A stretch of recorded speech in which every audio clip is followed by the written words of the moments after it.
Good, what time is it? Afternoon, all of my YouTube folks. It is wonderful to see you. Um,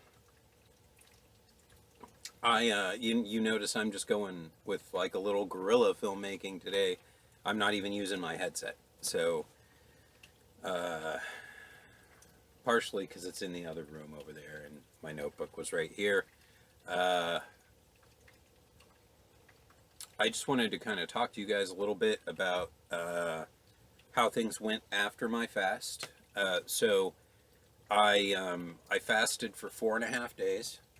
The results in my face and like my chest and like my gut are pretty. I mean, I'm not super thin yet, but I've probably lost a few pounds. Allegedly, I haven't been weighing myself. I've just been going by how I look, and overall, I think that's the most encouraging thing.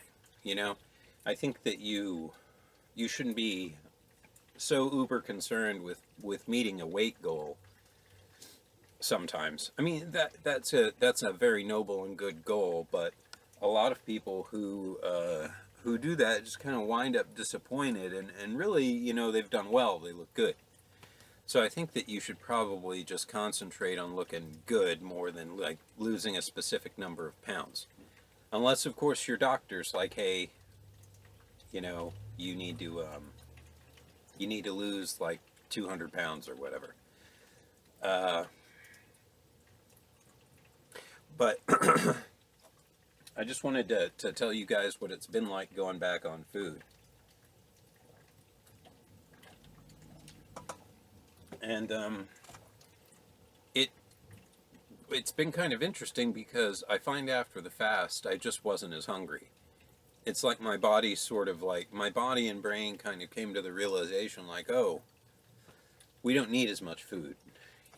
So in fact, I got up. I had kind of like a good sized breakfast with a couple items, and I couldn't finish it. I just kind of sat that bowl of food aside and kind of let it, just sort of nursed it till lunch. That's the other thing is I'm not eating 3 meals a day. Uh, it seems like I'm only doing two. So I basically, I got up kind of on the late side because I was just up till 5 something this morning.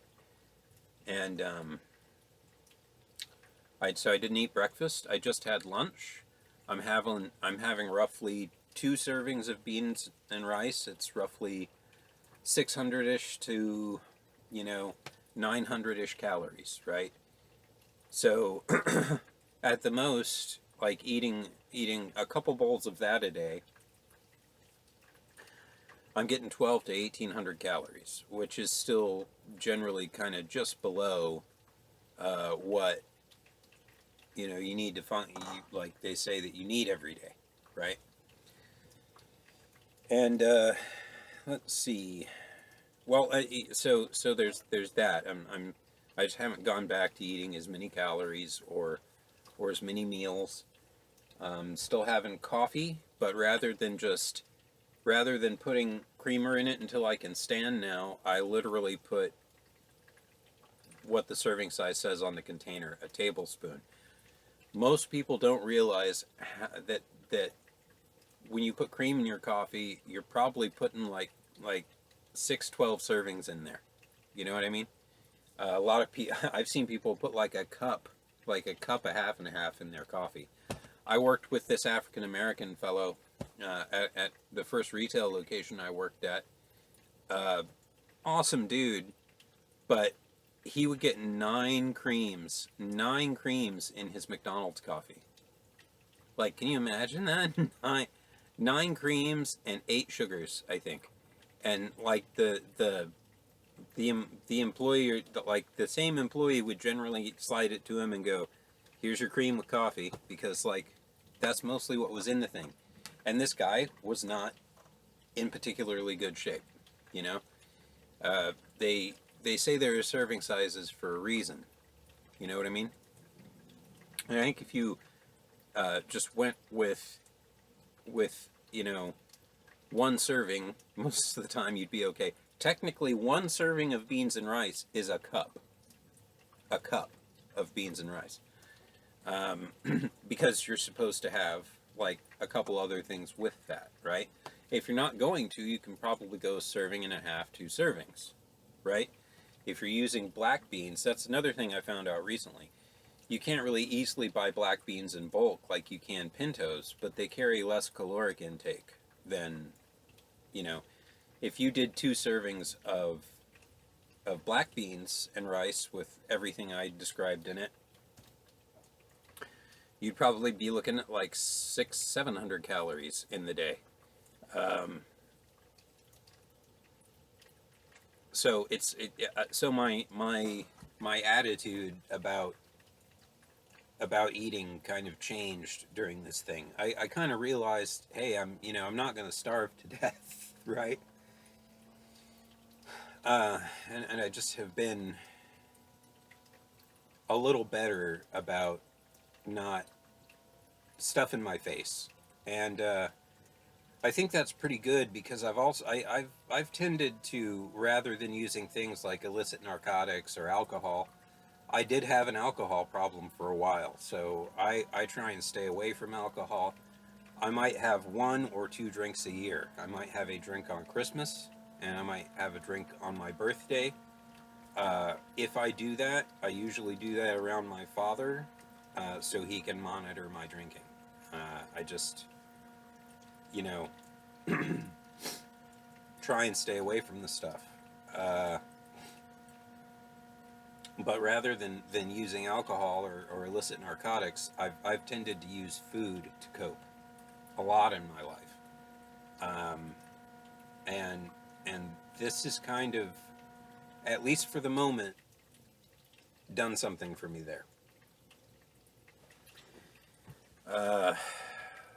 Let me see. The other positive. I feel very, very, I can tell my brain's kind of moved back. I'm not completely out of ketosis, but I can tell my brain's getting some glucose now, and it's functioning a little more like I'm used to, not necessarily better. Like I mentioned in my other video, your brain can run on ketones for a while just fine, and you feel, once that switch flip happens, it's interesting for a few hours, and then you feel pretty normal. And now I feel like that switch flip, they've turned the generator off and given it a rest for a little bit. They're still having to run it a little in the afternoon, or early morning, but so I get, that's the other thing I'm saying is I can still feel at times that I am in ketosis still, even though I've gone back to eating a couple meals a day. But I feel very good. I feel very sharp. I feel very clear. The reduction in weight has made it so that, like, even just now has made it so that I can walk faster and stuff. There are a lot of benefits. There are.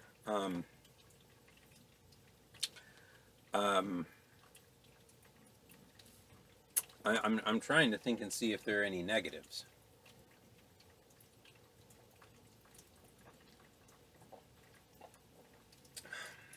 Well, I guess one potential negative we'll have to see day after tomorrow when I go back onto my fast, and how easy that's going to be, because I'm going to do this a while. There are people who technically do this all their lives. And I saw a documentary on YouTube last night about a Scottish guy, I forget his name, but he worked at his dad's fish and chip shop for a while, and he'd gotten to be almost 500 pounds. And this dude literally fasted for a whole year. Like, he drank coffee. Most people drink coffee during a fast, I find, according to my research. And he only drank it black at first, and some juice here and there, and he hydrated a lot. And he was under relatively constant medical supervision. The doctors at the hospital he went to even wanted to check him out, so they were like giving him practically free medical care. I mean, it's Scotland in the 60s, so they might have had that anyway.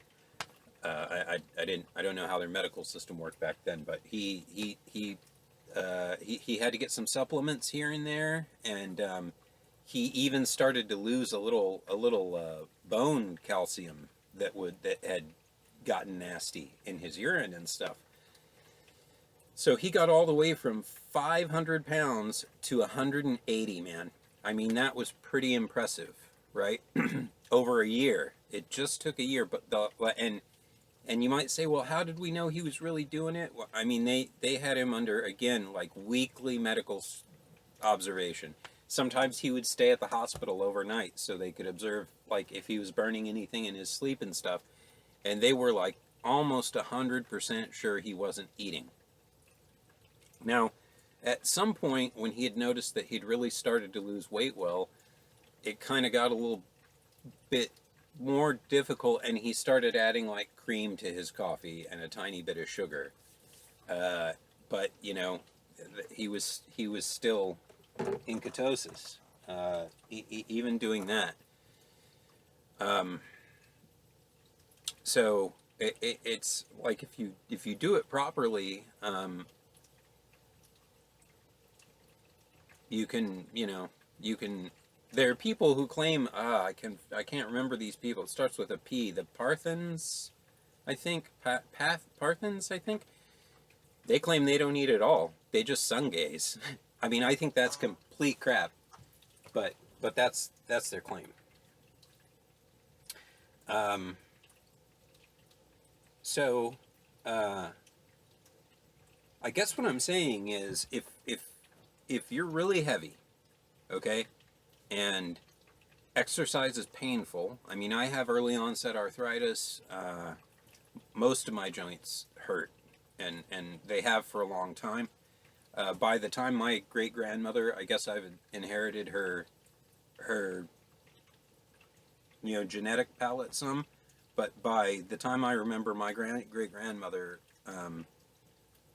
the earliest I can remember her, she was hunched over and walking on a cane. And later in her life, she was this shriveled up thing in a wheelchair. I hope I'm not headed there, but I do get gout and stuff like that. But you know, just exercise has always been really painful, and I don't feel good or motivated doing it. It just hurts, you know. And part of that is from being kind of too heavy. So it's been helpful to do this because it just makes me realize that, like, I'm gonna be, if I can just get some more pounds off, it's gonna be easier for me to exercise and things like that.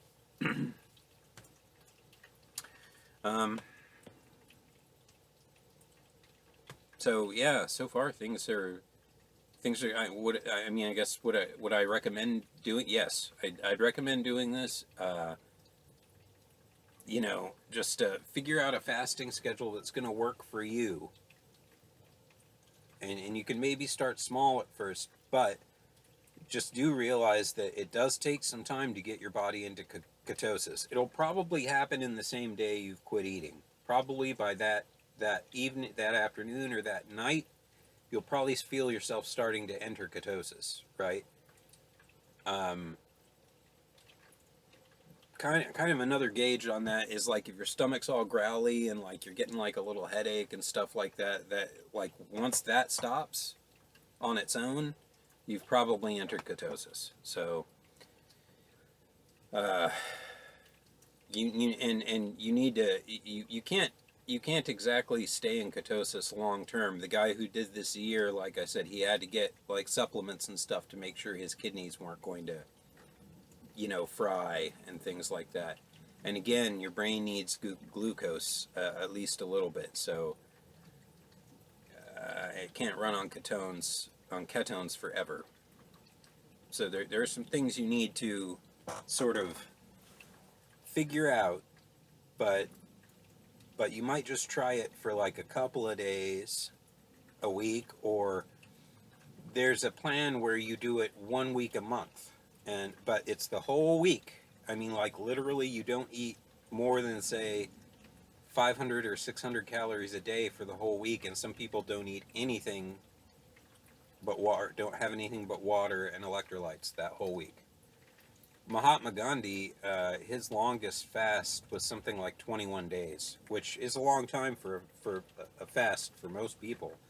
And it was electrolytes, medical supervision, and lime juice that kind of kept like his kidneys from failing and stuff like that.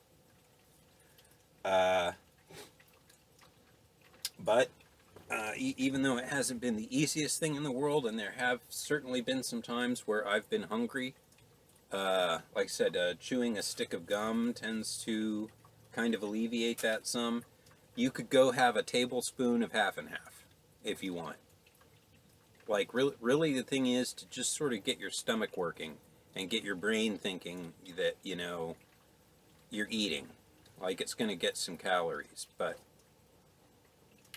that 30 calories you're going to get from that tablespoon of half and half is going to be fairly irrelevant in the grand scheme of things.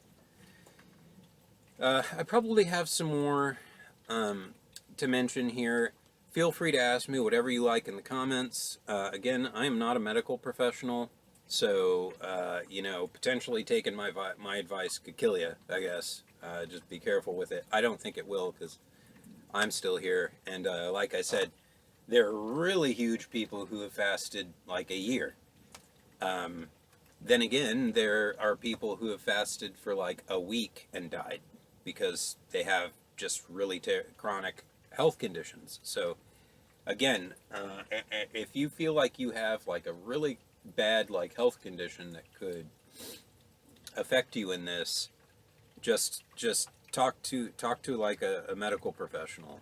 Even like a nurse or a nurse practitioner would be able to give you some reasonable advice here. You know, they see people come into the emergency room and stuff with disorders like starvation, and you know, people have done this too long and screwed themselves up because they have some mental block or something, but they could probably give you even more reasonable advice than some YouTube guy, I guess. I'm just telling you what I'm doing. But probably my next video is going to be I'd say the evening after the day after tomorrow. The evening after the day after tomorrow. That sounds like the sequel to the day after tomorrow. Well,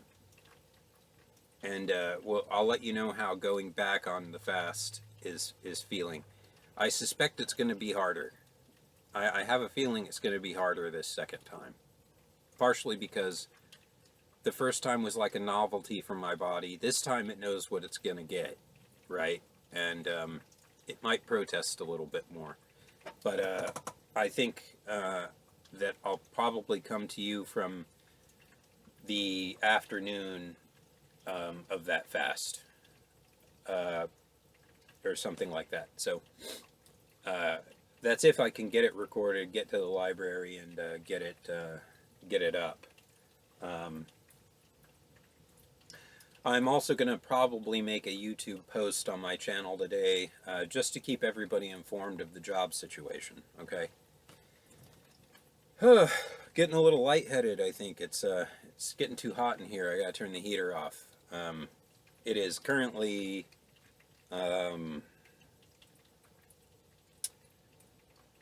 67 degrees outside, which is a little hotter than it's been in Arlington the last few days. So I think it's safe to maybe not turn the AC back on exactly, but just turn the heater and electric blanket off for the moment. Looks like we're headed into warmer weather for the next week. Just as a little segue, those of you who don't know it, and I realize this isn't Michigan or anything like that, but it gets frigid up here. You know, it gets into like the teens, the below. It can get to near zero. You know, we've, especially like the real field temperature, like North Texas winters can be bad. And rather than snow, like the entire DFW Metroplex just tends to get covered in an inch thick layer of ice that you can't drive on. Anyway, thanks for sticking around. Turned into a long ass video again. Sorry, guys. Goemonronin signing out. Please like and subscribe.